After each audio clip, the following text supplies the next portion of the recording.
Assalamualaikum warahmatullahi wabarakatuh. Perkenalkan, nama saya Metiara Ulfa Idrus, NIM 06 14 13 82 02 50 81. Prodi Pendidikan Guru Anak Usia Dini Universitas Sriwijaya. Di sini saya akan memaparkan materi tentang pembinaan dan pengembangan profesi pendidik anak usia dini yang diampu oleh dosen Ibu Dr. Handes Hasmalena MPD dan Ibu Taruni Suningsih MPD. Baiklah, langsung saja kita ke materi yang akan saya paparkan. Poin pertama itu ada pengertian profesi pendidik menurut ahli.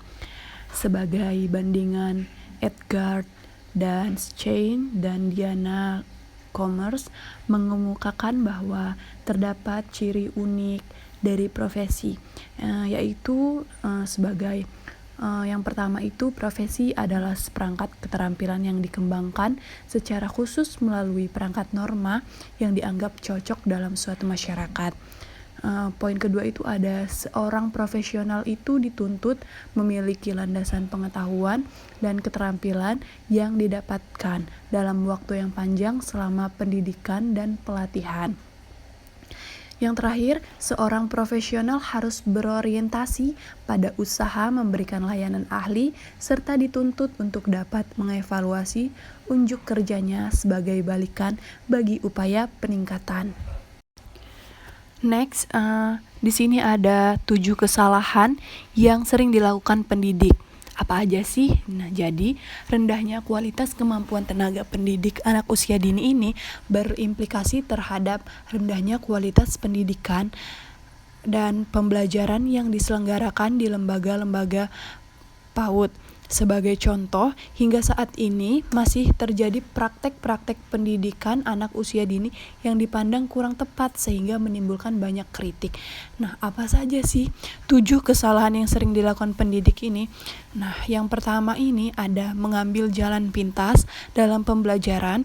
Yang kedua, menunggu peserta didik berperilaku negatif. Yang ketiga, menggunakan destruktif disiplin. Yang keempat, mengabaikan perbedaan peserta didik. Yang kelima, merasa paling pandai. Yang keenam, tidak adil. Yang ketujuh, memaksa hak peserta didik. Next, upaya-upaya pengembangan profesi pendidik.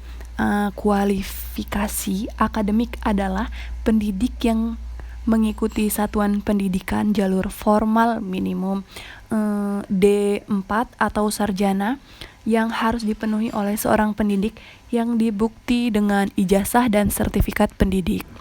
Yang kedua itu kualifikasi kompetensi, perpaduan dari pengetahuan, keterampilan, dan nilai-nilai dasar yang direfleksikan dalam kebiasaan berpikir dan bertindak. Next, teknik-teknik pengembangan profesi pendidik. Pengembangan profesi tenaga pendidik anak usia dini secara garis besar dapat dilakukan melalui 3 jalur. Yang pertama, jalur individual. Yang kedua, jalur kelembagaan. Dan yang ketiga, jalur organisasi profesi. Nah, di sini saya akan menjelaskan satu persatu. Nah, yang pertama ini pengembangan melalui jalur individual. Nah, upaya-upaya individual yang dapat dilakukan pendidik dalam mengembangkan kemampuan profesional yaitu belajar mencintai pekerjaan sebagai pendidik. Ini berarti bahwa guru belajar menjadi hal-hal yang positif dari pekerjaan sebagai pendidik. Yang kedua, mensyukuri pekerjaan tersebut. Mencintai pekerjaan dapat terjadi bila kita merasa dekat dan akrab dengan pekerjaan itu. Lalu, menghayati makna pekerjaan itu bagi diri sendiri, bagi anak didik, bagi masyarakat, dan bagi agama. Yang ketiga itu membaca jurnal, majalah, artikel, dan surat kabar yang relevan dengan pendidikan anak usia dini sehingga pendidik tidak tertinggal oleh perkembangan dalam bidang pendidikan. Yang keempat, belajar melalui pekerjaan, learning by doing. Ini adalah cara yang sangat efektif untuk mengembangkan kemampuan profesional. Yang terakhir, belajar bersama kawan atau teman sejawat. Dengan belajar bersama teman sejawat, kita juga dapat berbagi pengalaman yang berharga tentang masalah menghadapi anak, mengelola pembelajaran, menyusun program pembelajaran, dan sebagainya.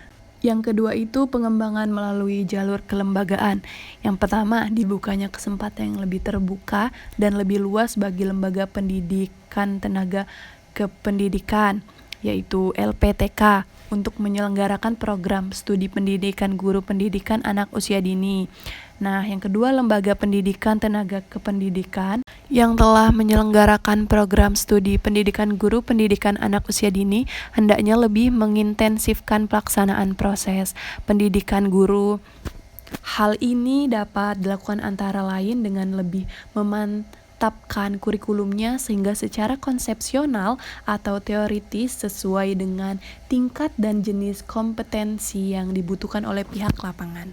Yang ketiga, lebih mengintensifkan kerjasama antar lembaga pendidikan, prajabatan atau persiapan, lembaga pelatihan, penataran, dan lembaga PAUD sebagai medan kerja pendidik PAUD.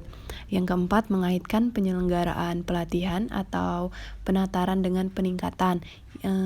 Yang terakhir itu kualifikasi pendidikan. Hasil pelatihan atau penataran hendaknya dihargai sebagai pendidikan persiapan sehingga dapat dipergunakan untuk menentukan kewenangan akademik. Yang ketiga itu pengembangan melalui jalur organisasi profesi. Yang pertama, secara bertahap menguatkan keanggotaan organisasi profesi pendidik PAUD non-formal. Secara bijaksana dan berangsur-angsur, keanggotaan organisasi profesi pendidikan PAUD non-formal ini ditingkatkan sehingga mempunyai kualifikasi pendidikan formal, jenjang S1, serta kemampuan nyata yang bertingkat perguruan tinggi. Yang kedua, secara berangsur-angsur dan bijaksana, diusahakan agar kode etik guru mampu menjiwai kehidupan profesional guru. Dan yang ketiga, organisasi profesi hendaknya lebih intensif untuk meningkatkan usaha memperkaya kegiatan forum-forum ilmiah yang membahas masalah-masalah profesional pendidikan anak usia dini dan upaya pemecahannya. Baiklah, itu saja materi yang dapat saya paparkan. Selebihnya saya mohon maaf. Terima kasih. Wassalamualaikum warahmatullahi wabarakatuh.